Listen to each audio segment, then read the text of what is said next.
Hi y'all, what's up? This is Kitty, your real estate agent in Salvador that knows what's up. Today let's talk about how to price your vacation rental. And I think that this is going to be advice that's universal. So please stick around.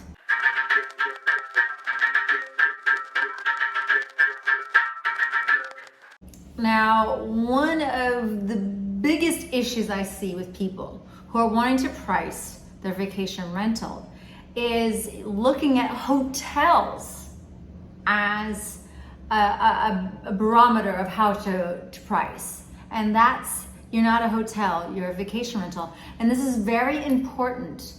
Hotels price differently than vacation rentals do.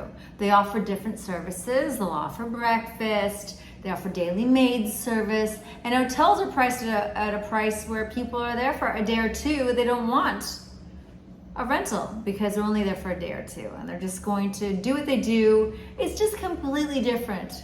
It really is apples versus oranges. And I see a lot of people trying to do this.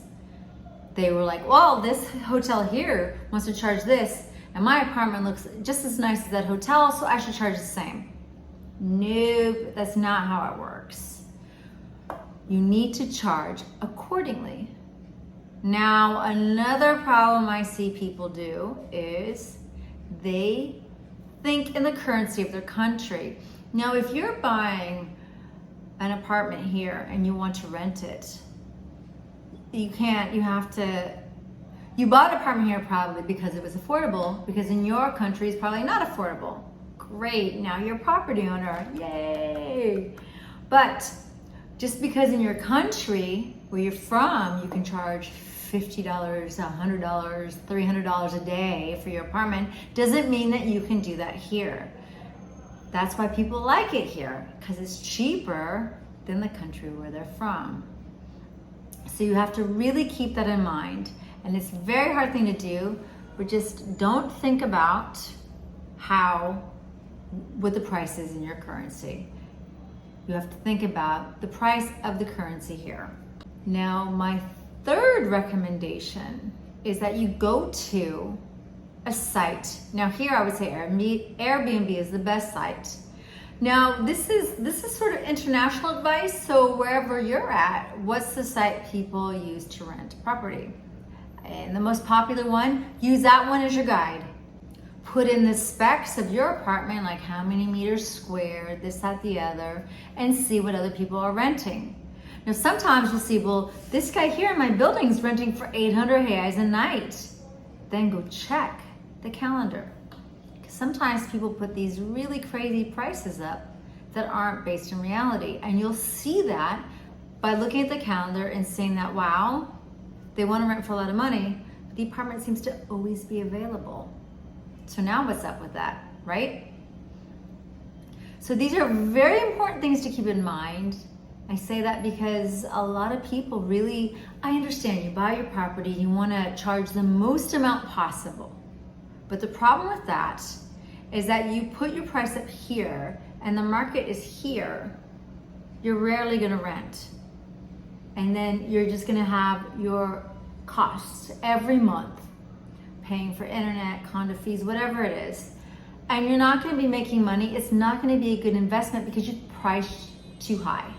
So what you need to do is price accordingly. And especially if your property is new, price even lower than you'd like. On sites like Airbnb, you get enough people in there who just say amazing things about your apartment, enough reviews, then you sort of become well known as a good apartment.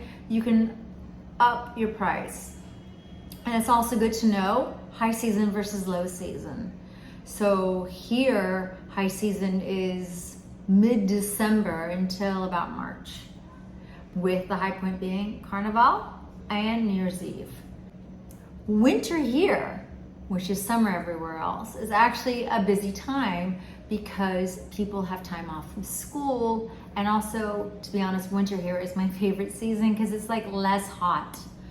So many variables to think about. This is important for anyone that buys vacation property to understand this, because you're going to waste a lot of time pricing it too high, comparing it to hotel, when you have to. The market dictates the value. So you have your own idea of what you think it's worth. It doesn't matter. The market dictates the value. Anyhow, total bummer news, I'm sure, but I hope that was helpful. Thanks so much for tuning in. Please, it means the world to me if you just subscribe. If you're watching this channel, please subscribe. Give me more motivation to do these videos. Please subscribe. Doesn't custa nada. Doesn't cost you anything, and I would really appreciate it. Thanks again for tuning in, and I'll see you next time. Beijo!